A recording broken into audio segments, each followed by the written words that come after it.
এই যে গাছটা দেখতে পাচ্ছেন খুবই সাধারণ গাছ, রাস্তার আশেপাশে দেখা যায়। দেখুন সামনে দিয়ে এইভাবে কাটার মতো দেখা যায়, কাটাগুলো শরীরে লেগেছে। তো আপনারা এগুলোকে দাম দেন না, এমনিতে ফেলে দেন।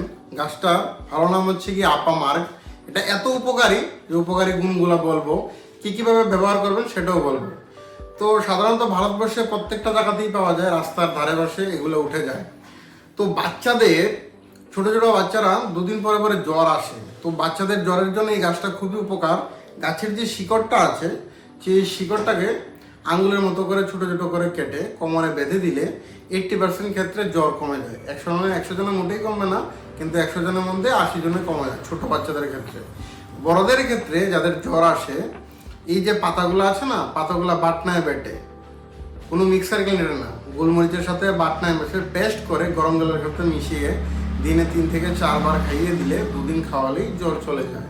এত উপকারী কাজ। শুধু তাই না, যাদের পায়খানার সাথে রক্ত বের হয়, ইন্টেস্টাইনের মধ্যে ঘা হয়ে গেছে, এদের জন্য এই পাতাটা খুবই উপকারী।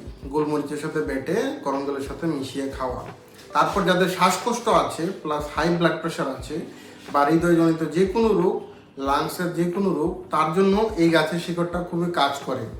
কথাটা হচ্ছে কি, এই গাছের শিকড় তার সাথে সাজনা গাছের শিকড় দুটোটাকে ছোট ছোট করে কেটে আঙ্গুলের মতো রাত্রেবেলা জলে ভিজিয়ে রাখতে লাগে। সকালবেলা সেই জলটাকে বয়েল করে যখন 1 গ্লাস জল অর্ধেক হয়ে যায় তখন এই জলটাকে খাওয়া। এটা হচ্ছে শ্বাসকষ্ট প্লাস হৃদয়ের মধ্যে যে কোনো রোগ থাকলে তার জন্য এই আপা মার্গ প্লাস সাজনা গাছের শিকড়। তো এই গাছটাকে ভালোভাবে দেখে নিন, বাড়ির আশেপাশেই থাকে, সবাই গাছটাকে চিনেন, ওষুধের গুণ জানেন না। এইভাবে জ্বর, সর্দি কাশি, বাচ্চাদের জ্বর, বড়দের জ্বর, পেটের সমস্যা, শ্বাসকষ্ট, ঠিক আছে, এমনকি পেসমেকার বসানো থেকেও মুক্তি পেয়ে যাবেন সাধারণ এই গাছটা যদি ঠিকঠাকভাবে ব্যবহার করতে পারেন। তো গাছগুলোকে ফেলবেন না, অনেক সময় উপরে ফেলে দেন, মোটেই ফেলবেন না।